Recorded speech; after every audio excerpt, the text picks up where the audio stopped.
Hey guys, bear with me. This is gonna be my first video for YouTube.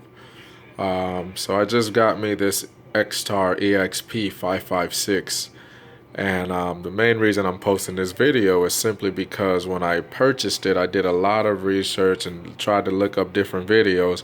I got most of what I was looking for, but there were some questions that just wasn't clearly answered. So I'm just gonna pretty much go through the differences and the changes that I made to this, and hopefully it can help somebody out. Okay, so first things first is New Frontier Armory.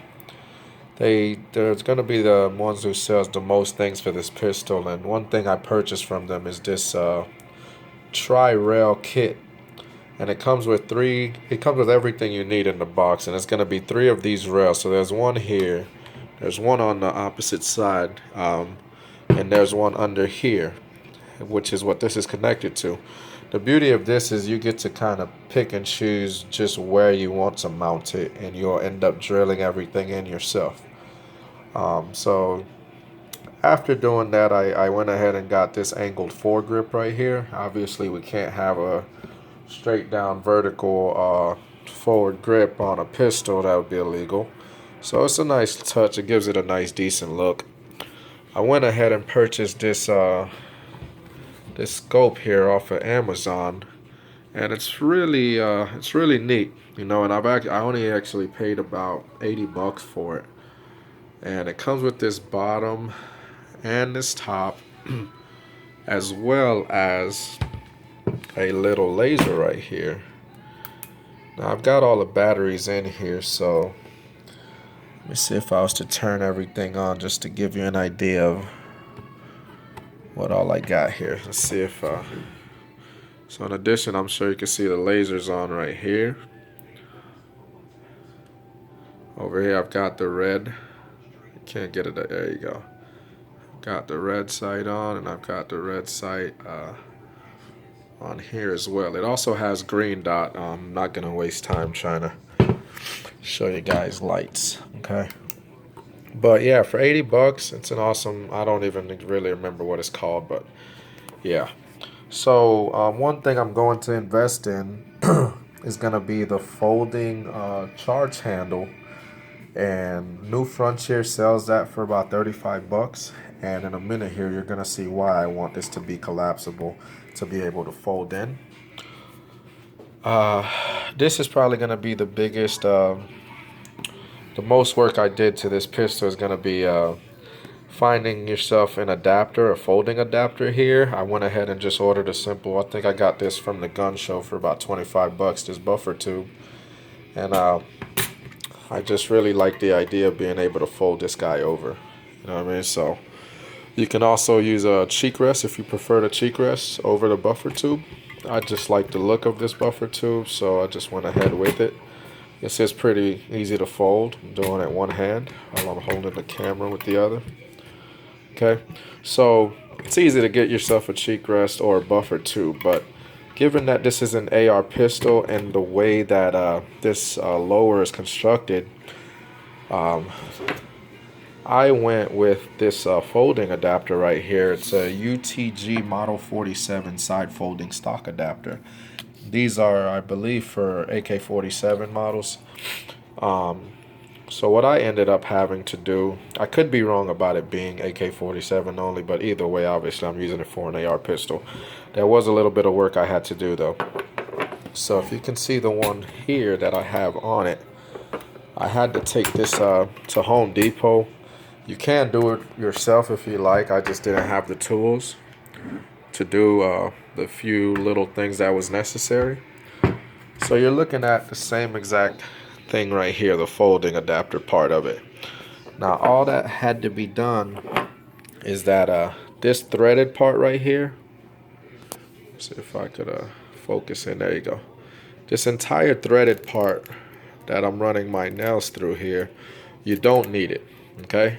So what we had to do, since this is an aluminum metal, the guy just took a saw and just sawed this right off the entire thing.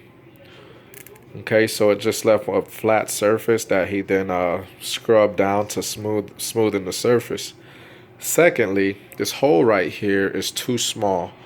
Um, the back the back screw here is actually a quarter, what was it, a quarter 20. It was a quarter 21 inch that comes with the pistol.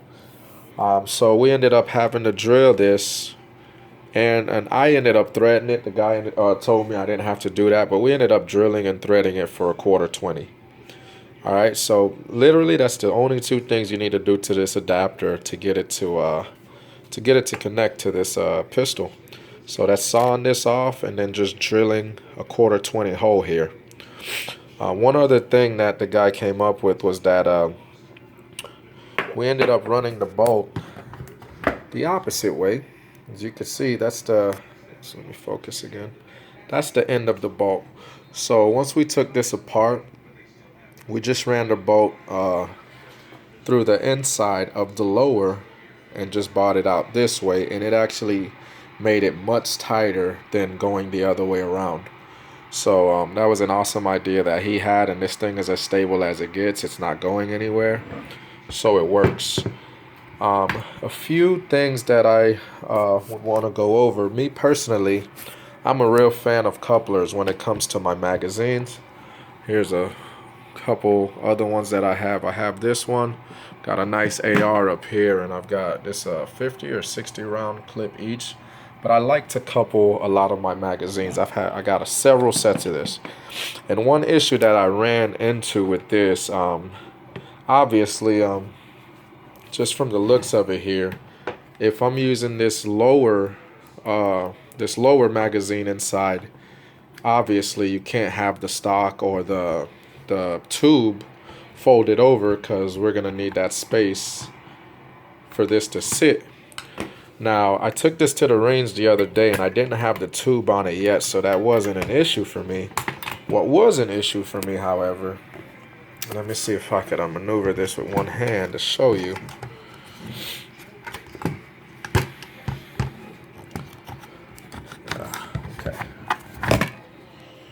Okay. So with this coupled clip here, obviously when I go on this, snaps right into place. It'll work with no issues. It's in, okay? Now when I have to switch the magazines around though, it's gonna create a little problem, and I'm gonna show you why.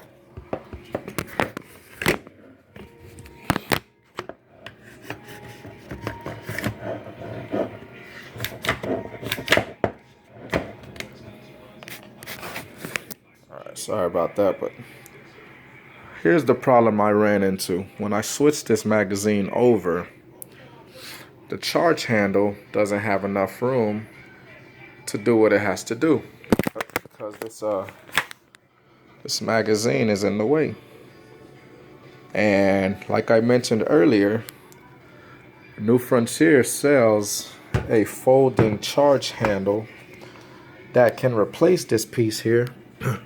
And what it'll do, this can collapse, I guess inward, possibly outward, but I think from the picture it shows that it collapses inwards. And with it being collapsed inwards, will give me just enough space to be able to use this double clip with no issues. Okay, so that's in the works right now. It comes from New Frontier Armory. I've already ordered it, so hopefully it gets here soon.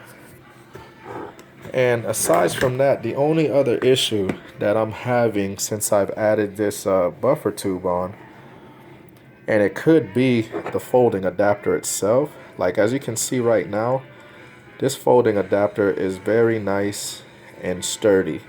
Notice there's no wiggle, there's no jiggle, no anything. However, I don't know if it's the weight of this buffer tube. This thing locks up. It locks in place. It's not going anywhere unless I clip this thing up. However, you notice how it's kind of hanging there. It's loose.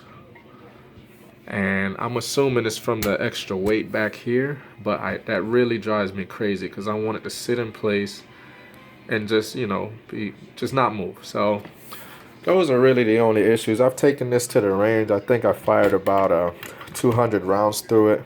Haven't had an issue at all. So I guess, yeah, that's it, man. If you guys have any questions, you let me know, alright?